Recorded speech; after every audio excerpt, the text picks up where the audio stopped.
তার নজরে এলো যে একটি ঈগল পাখি দূরে একটি ফাঁদের মধ্যে পড়ে আছে এবং সে খুব কষ্ট পাচ্ছে। কিছুক্ষণ চেষ্টা করতে লাগলো এবং শেষমেশ ঈগল পাখিটিকে সেই জালের হাত থেকে উদ্ধার করল এবং তাকে মুক্ত করে দিল।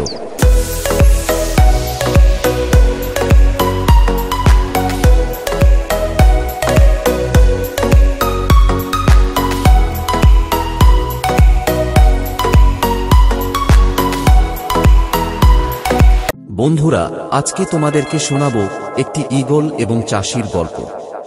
প্রত্যন্ত গ্রামে একটি চাষি বসবাস করত। সে ছিল খুবই ভালো মনের একটি মানুষ। সে কোনোদিন কারো ক্ষতি করেনি।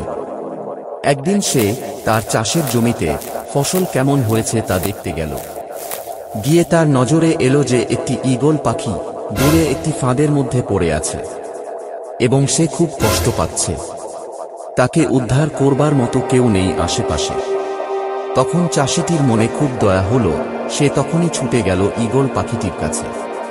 তারপর চাষি বেশ কিছুক্ষণ চেষ্টা করতে লাগলো এবং শেষমেশ ঈগল পাখিটিকে সেই জালের হাত থেকে উদ্ধার করল এবং তাকে মুক্ত করে দিল। তখন পাখিটি খুশি মনে নিজের আকাশে উড়ে চলে গেল। চাষির এই উপকার ঈগল পাখিটি মনে রেখেছে। সে মনে মনে ভাবছে যে আমিও যদি কখনো সুযোগ পাই তাহলে সেই চাষিকে নিশ্চয়ই উপকার করব। ঘটনাক্রমে ঈগল পাখিটি একদিন সেই চাষির জমির পাশ দিয়ে যাচ্ছিল। তখন সে দেখতে পেল একটি ইটের দেয়ালের গায়ে সেই চাষিটি তার টুপিটি মাথায় দিয়ে বসে আছে এবং পাখিটি লক্ষ্য করল যে সেই দেয়ালটি খুবই খারাপ, যে কোনো সময় ভেঙে পড়তে পারে। তখন ঈগল পাখিটি বুদ্ধি করে চাষির মাথার টুপিটি নিয়ে একটু দূরে গিয়ে ফেলে দিল।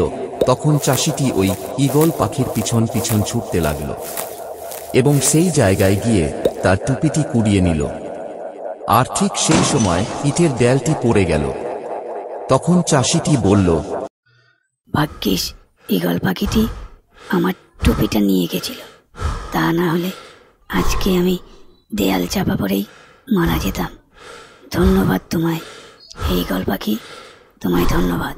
চাষিটি এটাও বুঝতে পারল যে ঈগল পাখি এভাবেই তার উপকারের প্রতিদানটি শোধ করে দিল।